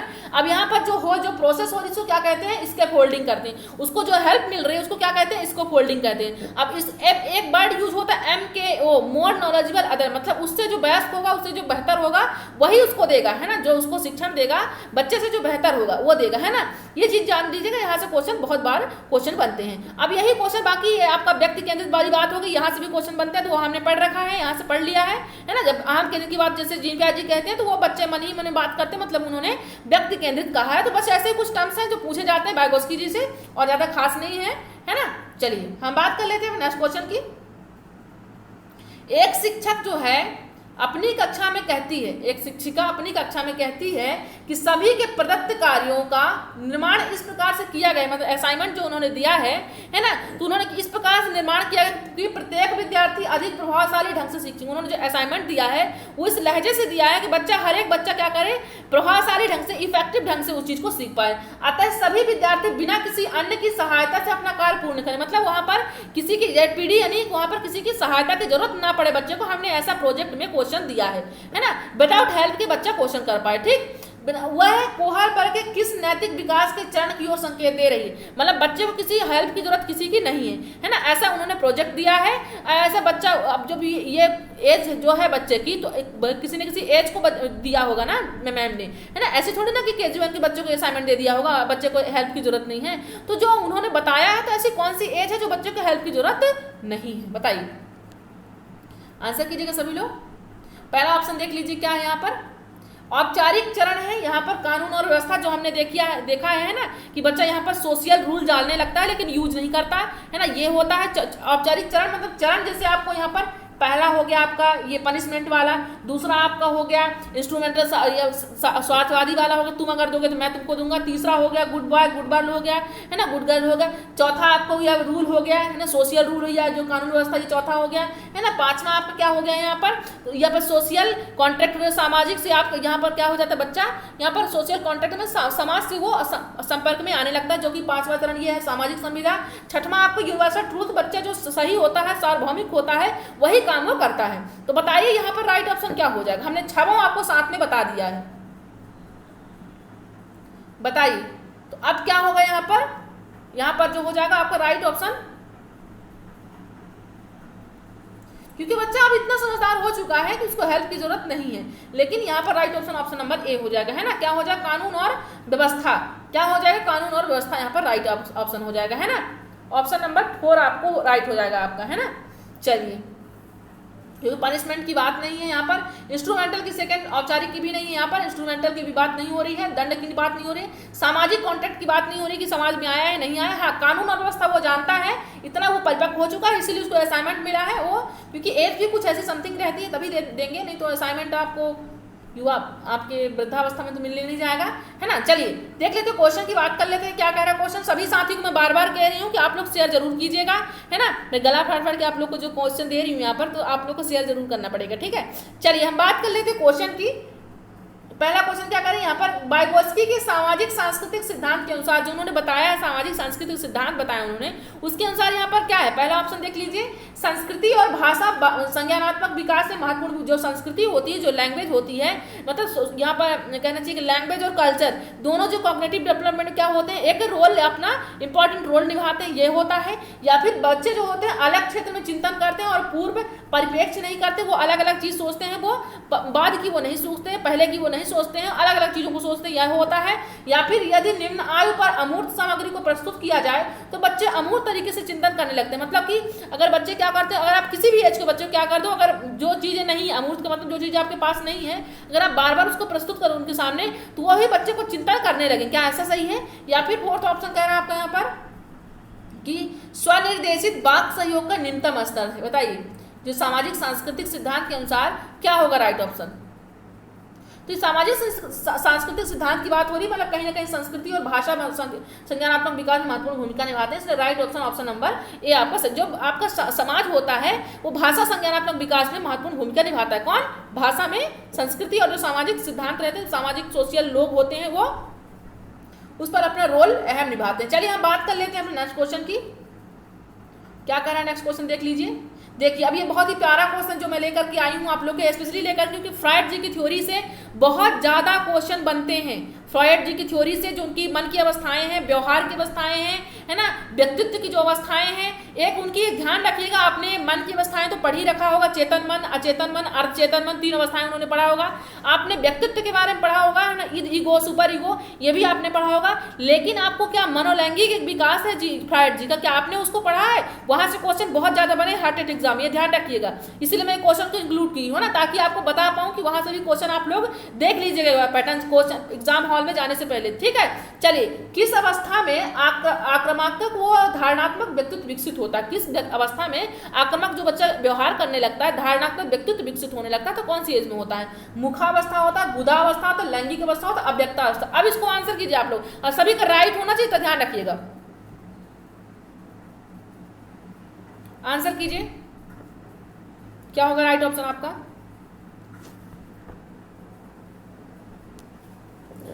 देख लीजिए क्या होगा यहाँ पर। जैसे उन्होंने मनोलैंगिक विकास तो दिया है ना, टोटल कितने प्रकार की अवस्थाएं मनोलैंगिक विकास? 5 प्रकार के। पहला कॉन्सेप्ट ये हुआ आपका प्रकार, मनोलैंगिक विकास कितने प्रकार को दिए हैं? 5 प्रकार को दिए हैं, ठीक। पहला कौन सा? मुखावस्था दिया उन्होंने, गुदावस्था दूसरा दिया, तीसरा लैंगिक अवस्था, तीसरा अव्यक्तावस्था, चौथा जननेन्द्रिय अवस्था दिया है ना, 5वां कौन सा है? जननेन्द्रिय अवस्था। 5 प्रकार की उन्होंने अवस्थाएं बताई हैं, है ना। कितने प्रकार की? 5 प्रकार की। तो इनकी अवस्थाओं का जो एज उन्होंने बताया है वो क्या है ना। अब एक चीज ध्यान रखिए, मैं आपको कॉन्सेप्ट बताना भूल गई कि जो कोहर वर्ग जी को थ्योरी है, तो उन्होंने अगर एक क्वेश्चन बन सकता है वहां से कि जो वो किससे प्रभावित होकर अपनी थ्योरी को बनाए थे, तो ध्यान रखिए आपको क्या लिखना है? जीन पियाजे लिखना है ना। क्या लिखना है? जीन पियाजे। देखिए यहाँ पर बताइएगा कि ये मुखावस्था है, गुदावस्था है, लैंगिक अवस्था, व्यक्त अवस्था। तो जो आपकी मुखावस्था होती है कितने वर्ष से होती है वो बताइए? 1 से 1.5 वर्ष की होती है ना। कितने से होती है बताइए? 1 से 1.5 वर्ष की होती है। पहली अवस्था 1 से 1.5 वर्ष होती है ना। फिर दूसरी गुदावस्था 1.5 से 3 वर्ष, 1.5 से 3 वर्ष होती है। फिर तीसरी लैंगिक अवस्था कैसी होती है? 3 से 6 वर्ष, 3 से 6 वर्ष होती है। फिर अव्यक्तावस्था 6 से 12 वर्ष होती है। क्या होती है? 6 से 12 वर्ष होती है ना। फिर लास्ट जननेंद्रिय अवस्था जो होती है 12 वर्ष से आगे होती है। ये आपके 5 प्रकार की अवस्थाएं हैं जो यहाँ पर फ्रॉइड जी ने दिया है ना। एक बच्चे को बताया है कि जो बच्चा मुखावस्था में होता है, मुखावस्था का मतलब होता है कि ओरल है ना, जैसे यहाँ पर ओरल एज भी बोला गया है ना, ओरल एज बताया गया है। तो उसमें जो मुखावस्था में होता है बच्चा बेसिकली करता क्या है कि जो भी काम करेगा वो ओरली करेगा, मतलब चूसना, जैसे मुंह में बच्चे छोटे बच्चे क्या करते हैं, बार बार उंगलियां मुंह में डालते हैं ना, मम्मा निकालती बार गंदी बात है, फिर भी वो चूसने लगते हैं हाथ को, है ना। तो ये क्या होता है? मुखावस्था में होता है। फिर मुखावस्था से निकल करके जो बाहर इस अवस्थाओं से मुक्त होते हैं 1.5 से 3 वर्ष के बाद, तो ये गुदावस्था मतलब कि उस अंग से दूसरे अंग में प्रभावित होने, उस अंग से वो एक्टिविटी करने लगते हैं। अगर आपको यहाँ पर थ्योरी, फ्रॉइड जी की थ्योरी पढ़नी है तो एक बार हम पढ़ चुके हैं, रिवीजन क्लास में हम एक बार देख लेंगे शॉर्ट वीडियो में, ठीक। अगर आपको चाहिए तो है ना, तो बता दीजिएगा कमेंट करके, हम पढ़ लेंगे। तो राइट ऑप्शन जो हो जाएगा आपका गुदावस्था हो जाएगा, क्योंकि हर अवस्था, ध्यान रखिएगा यहाँ पर एक आपकी कॉन्सेप्ट मैं आपको बता रही हूँ कि हर एक अवस्थाओं का क्या है, एक आक्रामक व्यवहार है, एक आक्रामक निष्क्रिय व्यवहार है। यहाँ पर एक एज के दो प्रकार वहाँ पे, मतलब कि दोनों प्रकार बताया गया, एक आक्रामक व्यवहार भी बताया गया है, एक निष्क्रिय व्यवहार भी बताया गया है ना। तो ये हर क्वेश्चन में बनते हैं और यहाँ पर हर एक एज में दिए हुए हैं ना। तो ध्यान रखना है ये चीज को आपको कि यहाँ से क्वेश्चन बन सकते हैं। चलिए तो हम बात कर लेते हैं अपने नेक्स्ट क्वेश्चन की। कामुकता पर ज्यादा बात इन्होंने किया है ना, फ्रॉइड जी ने अपनी थ्योरी में जो दिया है यहाँ पर कामुकता पर बात उन्होंने ज्यादा की है, तो ध्यान रखिएगा। और आपको ये भी ध्यान रखना है कि जब आप बात की किसकी आएगी, यहाँ पर ईद, ईगो, सुपर ईगो की बात आएगी, तो सबसे ज्यादा जो बदमाश बच्चा होता है कौन सी एज में होता है? ईद में होता है। और जो आपका ईगो होता है वो आपका पुल का काम करता है। किसका? एक क्वेश्चन बना है आपका, बना प्रीवियस ईयर में कि पुल का काम कौन करता है या ब्रिज का काम कौन करता है। तो जैसे ही आपका ईद हो गया है ना, ईद में बच्चा कुछ उसको सिर्फ उसको काम मतलब अपने पर्सनल प्रेजेंट का जो सुख हो, खुशी हो, उसी से मतलब होता है। उसको ये मतलब नहीं होता कि आज जो काम हम कर रहे हैं तो फ्यूचर में कब होगा, क्या होगा फ्यूचर में, इससे उसे कोई मतलब नहीं होता है ना। लेकिन जो आपका ईगो होता है और जो सुपर ईगो होता है, तो सुपर ईगो, तो जो आपका बीच का ईगो रहता है वो पुल या ब्रिज का काम करता है ना, दोनों को मेंटेन करके रखता है। Right option, option number B यहाँ पर हो जाएगा। अगर आपको डिटेल में इनकी थ्योरी पढ़नी है मनोवैज्ञानिक विकास के बारे में तो बिल्कुल कमेंट कीजिएगा, हम पढ़ लेंगे, ठीक। चलिए नेक्स्ट क्वेश्चन कीजिए। कोहलबर्ग के सिद्धांत के अनुसार क्या है? कोहलबर्ग के सिद्धांत के अनुसार कौन सी अवस्था पर एक व्यक्ति का निर्णय दूसरे के अनुमोदन, पारिवारिक आकांक्षाओं, पारंपरिक मूल्यों, समाज के नियमों पर आधारित है? कोहलबर्ग के जो सिद्धांत है उनके अनुसार कौन सी ऐसी अवस्था होती है जो व्यक्ति क्या करता है, निर्णय दूसरों के अनुसार करता है, पारिवारिक आकांक्षाओं मतलब दूसरों के परिवार की इच्छाओं के अनुरूप करता है, पारिवारिक मूल्यों, समाज के नियमों पर आधारित करता है, मतलब वो खुद के बारे में नहीं सोचता, जो समाज कहता है, जो मम्मी पापा कहते हैं, जो परिवार कहता है, जो नियम कहता है वही वो काम करता है, वो खुद की खुशियों के बारे में वो नहीं सोचता। ऐसी कौन सी एज होता है? तो पहले बताइए, यहाँ पर पूर्व पारंपरिक होती है या फिर पारंपरिक होती है या पश्च पारंपरिक होती है? पूर्व पश्च पारंपरिक होती है। तो आंसर कीजिए आप लोग, सभी लोग आंसर कीजिएगा। तो हमने अभी अभी देखा कि पूर्व पारंपरिक में यहाँ पर पनिशमेंट पहला करता है, दूसरा एक्टिविटी क्या करता है, वो दूसरा बच्चा क्या करता है, इंस्ट्रूमेंटल सामान का आदान प्रदान करता है, ठीक। लेकिन जो आपका दूसरा कौन सा पारंपरिक जो होता है उसमें बच्चा क्या करता है, उसमें जो पहला तो गुड बॉय गुड गर्ल वाला करता है, पहला प्रकार इसका गुड बॉय हो जाएगा। दूसरा कौन सा हो जाएगा, यहाँ पर सोशल आर्डर जो रूल होता है वो बच्चा चीजों को समझने लगता है ना, बच्चा क्या करता है समझने। लेकिन आपका जो यहाँ पर गुड बॉय गुड गर्ल में होता है तो वो चीजों को जो काम करता है वो अच्छा बनने के लिए करता है ना, कि हमको लोग अच्छा कहें, है ना, हमको लोग अच्छा कहें और नहीं तो हमारे मम्मी पापा को अच्छा कहेंगे, है ना। मतलब कि अगर हम अच्छा काम करते हैं हमारे मम्मी पापा को अच्छा काम कहेंगे कि बच्चा अच्छा कर रहा है, आपका बेटा अच्छा काम कर रहा है। तो जो भी वो काम करता है वो सब सामने वाले के अनुरूप ही करता है, अपने इच्छाओं से ये काम नहीं करता। यहाँ पर राइट ऑप्शन जो हो जाएगा ऑप्शन नंबर बी हो जाएगा, है ना, पारंपरिक हो जाएगा। लेकिन इसके जस्ट बाद जो पूर्व पश्च पारंपरिक हो जाएगा, यहाँ पर समझदार हो जाता है बच्चा, ध्यान रखिएगा, समाज के संपर्क में आ जाता है, वही काम करता है जो उसको सही लगता है ना, यहाँ पर किसी के दबाव में काम वो व्यक्ति नहीं करता। चलिए नेक्स्ट क्वेश्चन देख लेते हैं क्या कह रहा है नेक्स्ट क्वेश्चन आपका, बताइएगा। यहाँ पर किसने मूलभूत विश्वास बनाम अविश्वास को विकास की प्रथम अवस्था के रूप में प्रस्तावित किया है? किसने जो मूलभूत विश्वास हैं, विश्वास बनाम अविश्वास को विकास की प्रथम अवस्था के रूप में प्रस्तावित किया है? फ्रॉइड जी ने किया है या फिर पियाजे जी ने या फ्रॉम जी ने, एरिक्सन जी ने? आंसर कीजिए सभी लोग। सभी लोग आंसर करें, क्या होगा राइट ऑप्शन आपके यहाँ पर?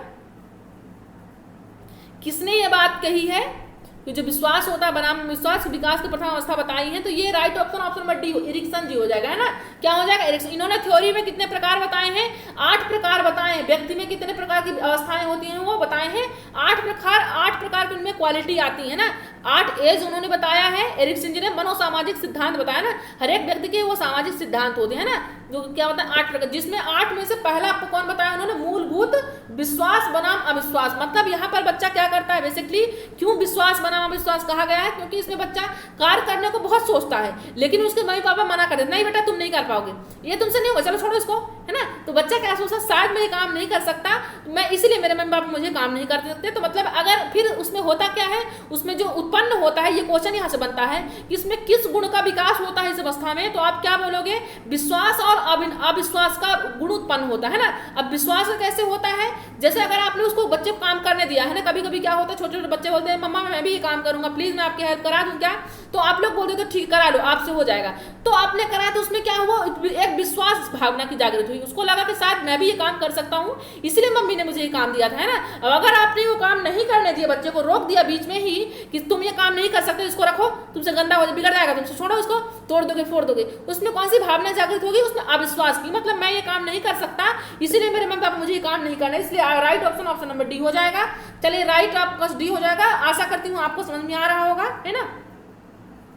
चलिए तो नेक्स्ट क्वेश्चन की बात कर लेते हैं हम, देखते हैं क्या कह रहा है आपके यहाँ पर। शिक्षा मनोविज्ञान अध्ययन करता है। शिक्षा जो मनोविज्ञान है किसका अध्ययन करता है?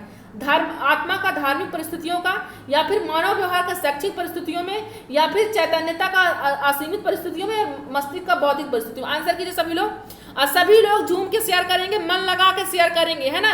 यहाँ पर बिना मन के कोई शेयर नहीं करे, मन लगा के शेयर करेंगे। चलिए बताइए, आंसर कीजिए। सभी लोग आंसर करेंगे, क्या होगा राइट ऑप्शन? शिक्षा मनोविज्ञान जो अध्ययन करता है, तो आपको मालूम है कि जो आपका यहाँ पर शिक्षा मनोविज्ञान है वो कितने प्रकार में अब तक आ चुका है। अब पहला आपको कौन, सबसे पहले जो शिक्षा मनोविज्ञान है कौन से व्यवहार में आया था? वो आपका यहाँ पर आत्मा के रूप में आया। कौन से यहाँ पर पहले शिक्षा मनोविज्ञान क्या कहा जाता था? आत्मा के रूप में, है ना। किसमें रूप में? पहले आत्मा के रूप में। अब ध्यान दीजिएगा, जो आपके पहला यहाँ पर शिक्षा मनोविज्ञान के बारे में अगर पूछा गया आपका, है ना, कि पहले उत्पत्ति कहाँ से, तो यहाँ अगर इसका जनक आत्मा के मनोविज्ञान का अगर पूछा गया तो यहाँ पर क्या बताओगे? प्लेटो और सिक्रोत की बात करोगे, आत्मा के बारे में अगर पूछा गया। दूसरी अवस्था फिर क्या कहा गया शिक्षा मनोविज्ञान को? दूसरी बार जब दूसरा यहाँ पर मनोविज्ञान आया शिक्षा का, उसको क्या कहा गया, क्या नाम दिया गया? मन कहा गया, है ना, मन का विज्ञान कहा गया। उसके जनक कौन, किसको बताया गया? कांत जी को बताया गया। किसको? मन का विज्ञान कांत जी को बताया गया, है ना। किसको? कांत जी को। अब तीसरा कौन? मन के बाद कौन सा है? चेतना आया है। कौन सा आया है? चेतना, है ना। और चेतना किसको कहा जाता है? चेतना का जनक किसको कहा जाता है? चेतना व्यवहार का उसको कहा जाता है विलियम वुंटज़ुक कहा जाता है। किसको? विलियम यहाँ पर वुंटज़ुक कहा जाता है, चेतना का विज्ञान के बारे में, है ना, जनक कहा जाता है। अब चौथा कौन सा आया है? व्यवहार का विज्ञान, जो वर्तमान में चल रहा है शिक्षा मनोविज्ञान है आपका व्यवहार, क्योंकि आप बच्चे को व्यवहार करके सिखाइए तो सीख जाएगा ना। व्यवहार की बात है आपका जो मनोविज्ञान है वो किसकी बात करता है? व्यवहार की। तो व्यवहारवादी कौन है? जेबी बार्टसन। जो कि जनक है कौन है? ये जेबी बार्टसन जी है ना। वर्तमान जो आपके यहाँ पर व्यवहार का विज्ञान चल रहा है शिक्षा मनोविज्ञान, व्यवहार का विज्ञान है, तो वो कौन जनक है इसके? जेबी बार्टसन जी हैं। इसलिए यहाँ पर शिक्षा मनोविज्ञान अध्ययन करता है मानव व्यवहार का शैक्षिक परिस्थितियों में। Right option option number D आपका बी राइट हो जाएगा, है ना। किसका अध्ययन कर रहा है वर्तमान में? मानव व्यवहार का शैक्षिक परिस्थितियों में, है ना। चलिए तो राइट ऑप्शन बी हो जाएगा। अब आप एक चीज ध्यान रखिएगा कि आपको शेड्यूल, जैसे बहुत सारे साथी होंगे जो शेड्यूल अभी आपको जाना नहीं है, अभी इंपॉर्टेंट चीज को यहाँ पर इन्फॉर्मेशन देने वाली हूँ, ठीक है। आप लोग ये नहीं कि क्लास से निकलिए, क्लास इंटू तो आपको 12 बजे डेली आपको क्लास मिलती है। मंडे से आपको 12 बजे क्या रहेगी क्लास आपकी? पहली क्लास क्या रहेगी आपकी? 2 दिन आपकी चलेगी हिंदी चलेगी मंडे से, ठीक है। और 2 दिन आपकी क्या चलेगी? ईवीएस। और 2 दिन आपकी सैटरडे फ्राइडे सैटरडे यानी शुक्रवार शनिवार आपकी यहाँ पर संस्कृत चलेगी, है ना। अब 12 रात की 9 बजे डेली यही टेट एग्जाम के लिए रहेगी। तो सभी साथियों को आप लोग शेयर कर दीजिए और यहाँ मन लगा के ईमानदारी से आप लोग यहाँ पर रिविजन कीजिए। कोई प्रॉब्लम होती है रिविजन में तो आप लोग मुझे मैसेज दीजिए, ठीक। चलिए तो साथियों आज के लिए अच्छा सफर था, मुझे भी काफी खुशी हुई, है ना। चलिए आज के लिए बस इतना ही था। तो उम्मीद करती हूँ आपको सेशन जरूर अच्छा लगा होगा। जिसको सेशन अच्छा लगा कमेंट बॉक्स से जरूर बताएंगे, सभी लोग अपना फीडबैक देंगे जितने साथी जुड़े हैं, ठीक है। चलिए उससे हमें मनोबल मिलता है ना। आपको आपके लिए शायद एक कमेंट होगा, लेकिन हमारे लिए बहुत कुछ है। तो आप लोग जरूर यहाँ पर ऑप्शन आंसर कीजिएगा, क्या आपका फीडबैक रहा हमारे क्लास के प्रति, है ना। और जब मैराथन क्लास लेने वाले हैं, है ना, जैसी लाइव क्लास मंडे से हम स्टार्ट करेंगे तो मैराथन क्लास स्टार्ट कर देंगे, ठीक। चलिए आज के लिए बस इतना ही फ्रेंड्स। जय हिंद, जय भारत।